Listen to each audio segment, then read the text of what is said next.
Hi అండి. జిల్లా లోపల మనం కూడా ఇప్పుడు చెప్పుకున్నాము. జిల్లా లోపల మరి కలెక్టర్ గారి సహాయ సహకారాలతోటి మరి ఎవరు చైర్మన్, మరి చైర్మన్ ఒకవేళ చక్కగా చదువు రాని వ్యక్తి అయినప్పటికి కూడా అధికారం ఆయనకే ఉంటుంది. నేను చెప్పాను, మీకు చెప్తూనే ఉన్నాను.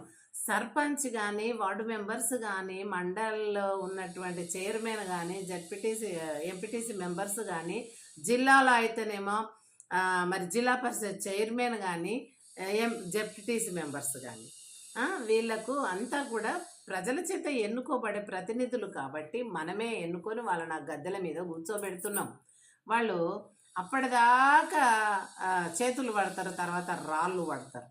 కనుక ఆ రాళ్ళు పట్టేటోళ్ళు ఎక్కడ ఉంటారో వాళ్ళను మనం గమనించి వాళ్ళని ఫిల్టర్ చేసి మంచి వాళ్ళు మరి నిస్వార్థంగా పరిపాలన చేసే వాళ్ళని ఎన్నుకోవాలని పదే పదే నేను మీకు చెప్తున్నాను. Today is I telling only local body steps. How many steps?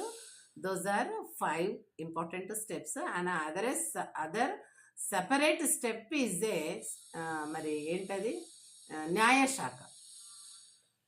అట్లా అనమాట. ఆ న్యాయశాఖ సెపరేట్, అది ప్రతిపత్తి. Total that include total 6. సరే, ఇప్పుడు ఇదేంటంటే అమ్మా, నేను చెప్పేది తల్లులారా, మనము స్త్రీలు సౌమ్యంగా ఉండి మన కుటుంబాలను మంచి పద్ధతిలో నడుపుతూ భర్త ఎలా నడవాలి, పిల్లలు ఎలా నడవాలి, పిల్లల చదువులు ఎలా ఉండాలి, ఎలా పైకి రావాలి అనే మన ఒక పెద్దవాళ్ళ దృష్టి ఎలా ఉంటుందో, ఒక స్త్రీ కావచ్చు, గృహిణి కావచ్చు, నాలాగా మరి పెద్దవాళ్ళన్నా కావచ్చు, అలానే మన దేశం యొక్క పరిపాలన మీద కూడా పెడితే మనకు అంత అర్థమైపోతుందండి. సినిమాలు ఏవేవో చూస్తాం 2.5-3 గంటలు. మరి అంత పెద్దదాన్ని మనము అర్థం చేసుకొని వచ్చి మళ్ళీ నెమరు వేసుకుంటా ఉంటాము.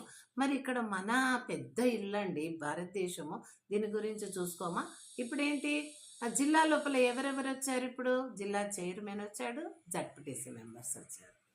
మండల్ లోపల మండల్ చైర్మన్, ఎంపీటీసీ మెంబర్స్. గ్రామం లోపల గ్రామ సర్పంచి, ఆ వార్డు మెంబర్, అక్కడ ఉన్న వార్డ్స్ మెంబర్స్. ఇప్పుడు మనకు జిల్లా వరకు వచ్చింది. ఇంకా నెక్స్ట్ ఏం కావాలి? మరి స్టేట్ కావాలి. అంటే జిల్లాల కలయికనే, సమ్ డిస్ట్రిక్ట్స్ కలిపితేనే ఒక స్టేట్ అవుతుంది. కాబట్టి స్టేట్ చూసినట్టయితే మన తెలంగాణ.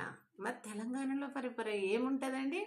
అసెంబ్లీ, లెజిస్లేటర్స్, తర్వాత ఇంకేంటి ముఖ్యమంత్రి, తర్వాత మరి శాసనసభ సభ్యులు ఉంటాయి. మరి ఇవన్నీ ఎలా ఎన్నుకుంటున్నాం? Elected by people. మనమే వాళ్ళని ఎన్నుకుంటున్నాము.